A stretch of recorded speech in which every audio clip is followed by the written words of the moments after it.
और यही क्वेश्चन आपको पूछा गया है कि एसएसपी सिंगल सुपर फास्फेट में जो गंधक होता है, जो सल्फर होता है, ये कितना होता है, कितना परसेंटेज होता है। तो यहाँ पर याद रखिएगा, जब भी आप एसएसपी की बात करोगे तो ये 3 फॉर्म में होता है वैसे। मतलब जो सुपर फास्फेट होता है 3 फॉर्म में होता है। एक होता है एसएसपी होता है, एक डीएसपी होता है, एक टीएसपी होता है। मतलब ये 3 फॉर्म में आता है super phosphate, single super phosphate, double super phosphate और ट्रिपल सुपर फास्फेट। इसका मतलब यहाँ पर यही है कि आप इनको याद रख रहे हो, मतलब single super phosphate, double super phosphate और ट्रिपल सुपर फास्फेट। तो इनसे आपकी फास्फोरस की संख्या याद हो जाएगी। जैसे कि मान लीजिए मैं यहाँ पर आपको क्लियर करता हूँ, तो एसएसपी में अगर मैं आपको पूछूँ कि फास्फोरस कितना होता है ना, सिंगल सुपर फास्फेट, तो इसमें फास्फोरस कितना होता है। या फिर अगर आपको मैं पूछूँ डीएसपी में कितना होता है फास्फोरस, अगर मैं आपको पूछूँ टीएसपी में कितना होता है फास्फोरस, तो आप क्या बताओगे। तो आपको बस इतना सा याद रखना है कि फर्स्ट में क्या होता है, 16 होता है, तो 16 को मल्टीप्लाई कर दीजिए। यहाँ पर पूछा गया डबल, तो डबल मल्टीप्लाई कीजिए, मतलब 16 दूनी 32। टीएसपी में पूछूँ तो यही तरीका आपको अपनाना है, 16 ती बताइए 48। ओके, बस ऐसे याद आसानी से रख सकते हो। यहाँ पर आपको बस एक याद रखना है, बाकी तो आपको दोनों आसानी से याद हो ही जाएंगे। ठीक है, तो इतना सा ध्यान रखिएगा। अब यहाँ पर केवल जो आपको सबसे ज़्यादा बार क्वेश्चन पूछा आता है वो यही पूछा आता है एसएसपी। सबसे पहले एसएसपी में याद रखिएगा, फास्फोरस पूछे तो 16% होता है।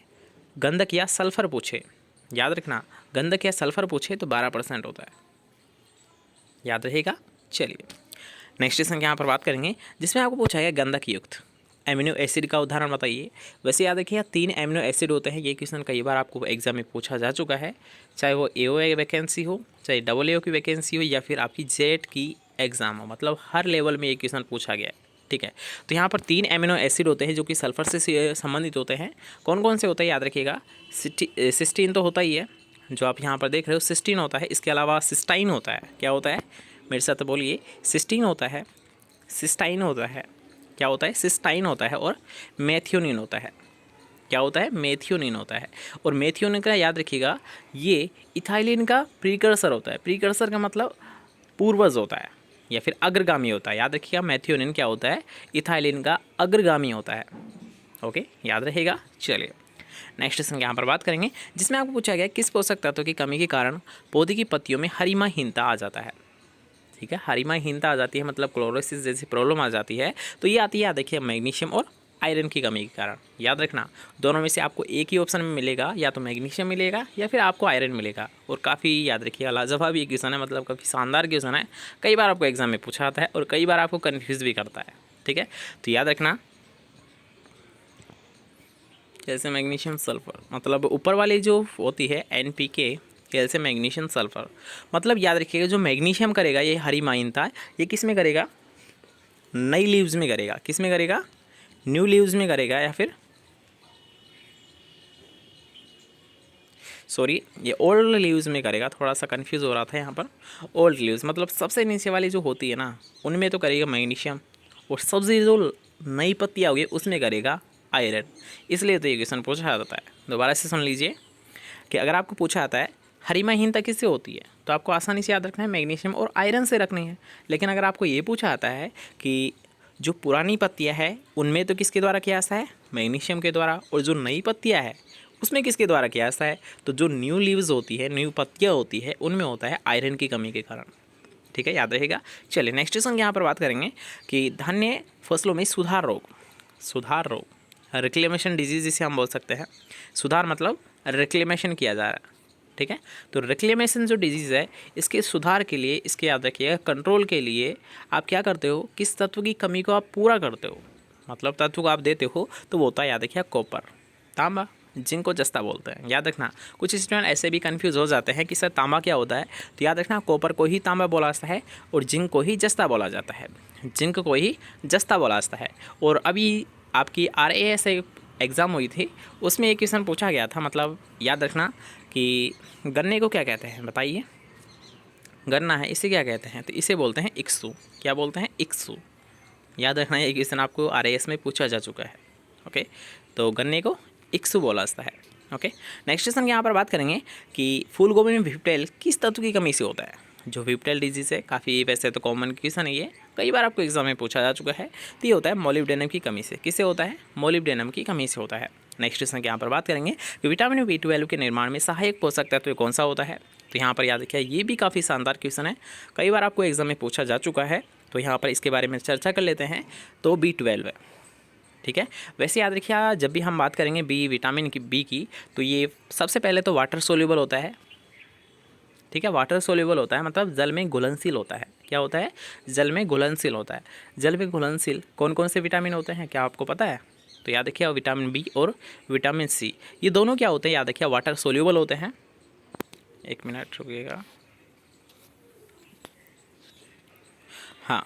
तो याद रखिएगा, यहाँ पर जब भी बात की जाएंगी वाटर सोल्यूबल की, तो आपको दो विटामिन याद आने चाहिए, एक होता है विटामिन बी, एक होता है विटामिन सी, ठीक है।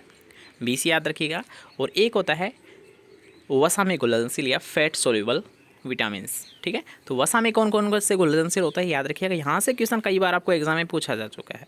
एडेक याद रखिएगा, ADEK, कैसे याद रखोगे इसे?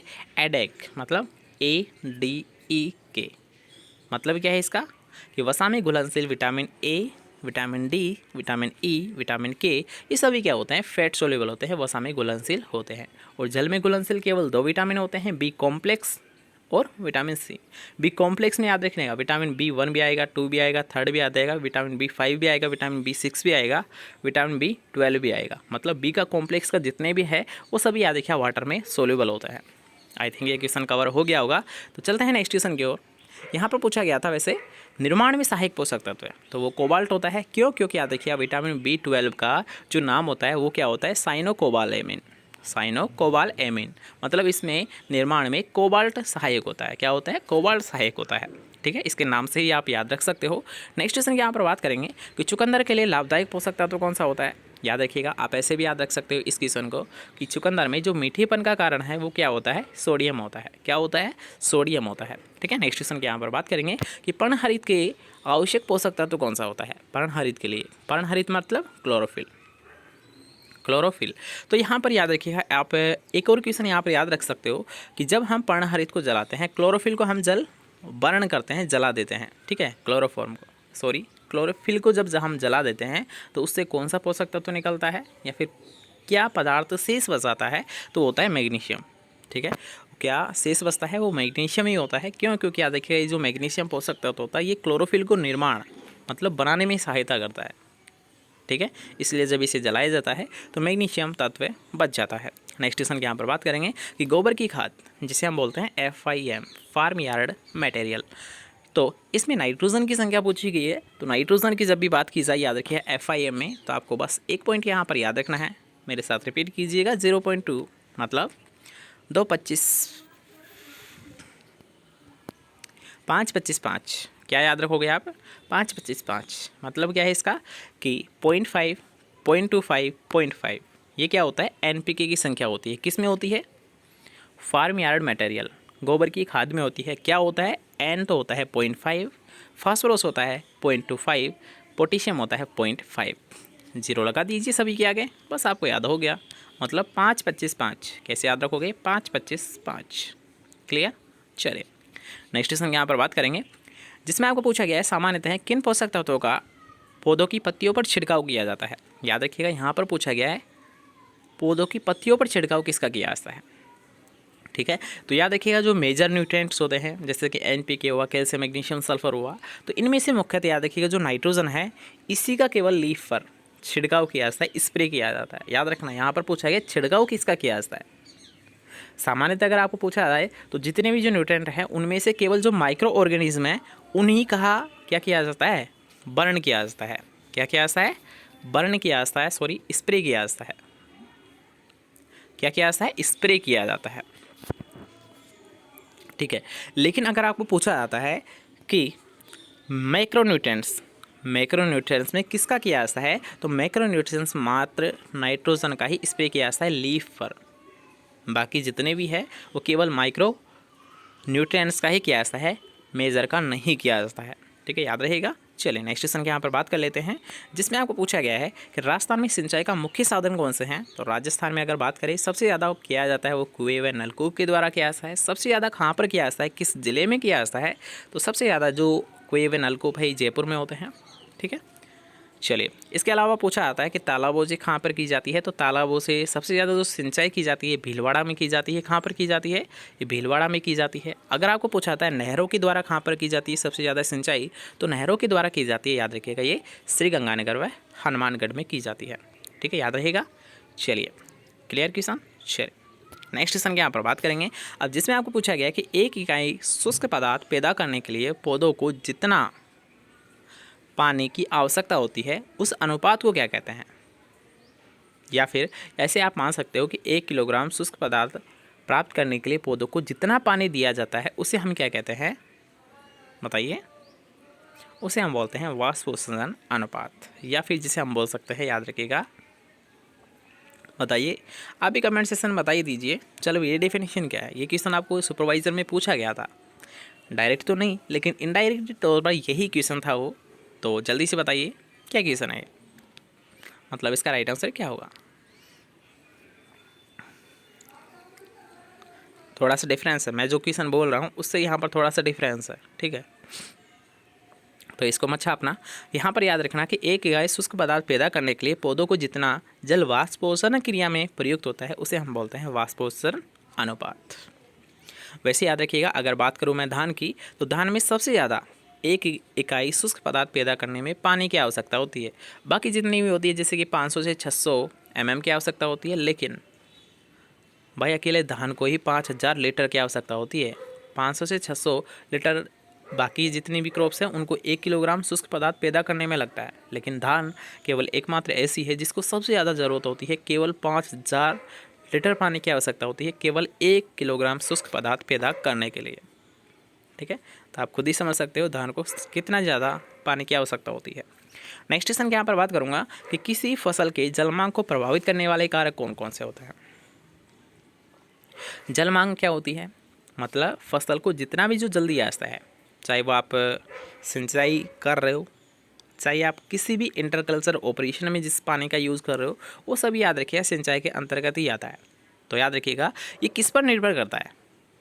तो इसका एग्जाम्पल के तौर पर अगर मैं बात करूँ, जैसे कि मान लीजिए आपके पास एक तो काली मृदा है, एक रेतीली मृदा है, ठीक है। तो रेत है, आप जानते हो रेतीला अगर मिट्टी होगी कहीं पर तो वो सबसे ज़्यादा पानी चाहिए। क्यों? क्योंकि वो पानी है वो तुरंत नीचे चला जाएगा, पौधों को तो प्राप्त होगा नहीं और वो तुरंत नीचे चला जाएगा। लेकिन काली मिट्टी है, काली मिट्टी पर क्या होता है, पानी होल्ड रहता है, मतलब धारण किए रहता है, नीचे जल्दी नहीं जाता है, वो आराम से जाता है, स्लोली जाता है। इसलिए तो याद रखिए काली मृदा है वहाँ पर कीचड़ बनता है, लेकिन रेतीली मृदा में कोई कीचड़ जैसी संभावना नहीं होती है। क्यों? क्योंकि वहाँ का पानी है वो तुरंत रिस जाता है और वहाँ पर कीचड़ जैसी तो समस्या ही नहीं आती है, प्रॉब्लम ही नहीं आती है।